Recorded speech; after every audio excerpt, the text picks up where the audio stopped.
श्रीगणेशाय नमः। गुरुर्ब्रह्मा गुरुर्विष्णुर्गुरुर्देवो महेश्वरः।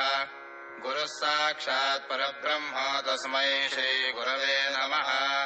मालाकमण्डलुरधः करपद्मयुग्मे मध्यस्थपाणियुगले डमरुत्रिशूले यस्यस्त ऊर्ध्वकरयोः शुभशङ्खचक्रे वन्दे तमत्रिवरदम् भुजषट्कयुक्तम् मन्दारमूले मणिमण्डपस्थितम् सुवर्णदानैकनिबद्धदीक्षम् ध्यायेत्परीतम् नवनाथसिद्धैः दारिद्र्यदावानलकालमेघैः दिगम्बरम् भस्म सुगन्धलेपनम् जटाजूटम् दण्डकमण्डलुधरम् पद्मासनस्थम् च शशिसूर्यनेत्रम् दत्तात्रेयम् ध्यानमभीष्टसिद्धिदम् दत्तात्रेयम् शिवम् शान्तम् इन्द्रनीलनिभम् प्रभुम् आत्ममायारतम् देवम् अवधूतम् दिगम्बरम् भस्मोद्धूलितसर्वाङ्गम् जटाजूटधरम् विभुम्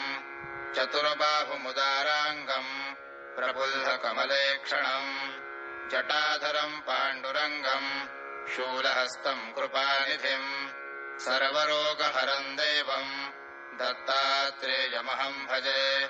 आदौ ब्रह्मा मध्ये विष्णुः अन्ते देवः सदाशिवः मूर्तित्रयस्वरूपाय दत्तात्रेय नमोऽस्तु ते।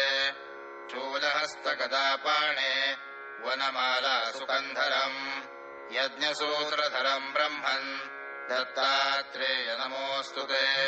ब्रह्मानन्दम् परमसुखदम् केवलम् ज्ञानमूर्तिम् द्वन्द्वातीतम् गगनसदृशम् तत्त्वमस्यादिलक्ष्यम् एकम् नित्यम् विमलमचलम् सर्वधी साक्षिभूतम् भावातीतम् त्रिगुणरहितम् सद्गुरुम् नमामि। काषायवस्त्रम् करदण्डधारिणम् कमण्डलम् पद्मकरेण शङ्खम् चक्रम् गदाभूषितभूषणाढ्यम् श्रीपादराजम् शरणम् प्रपद्ये। दत्तात्रेयो महायोगी भगवान् भूतभावनः चतुर्भुजो महाविष्णुः योगसाम्राज्यदीक्षितः दत्तात्रेये ब्रह्मविद्या संवेद्यानन्दविग्रहम् त्रिपान्नारायणाकारम् दत्तात्रेयमुपास्महे।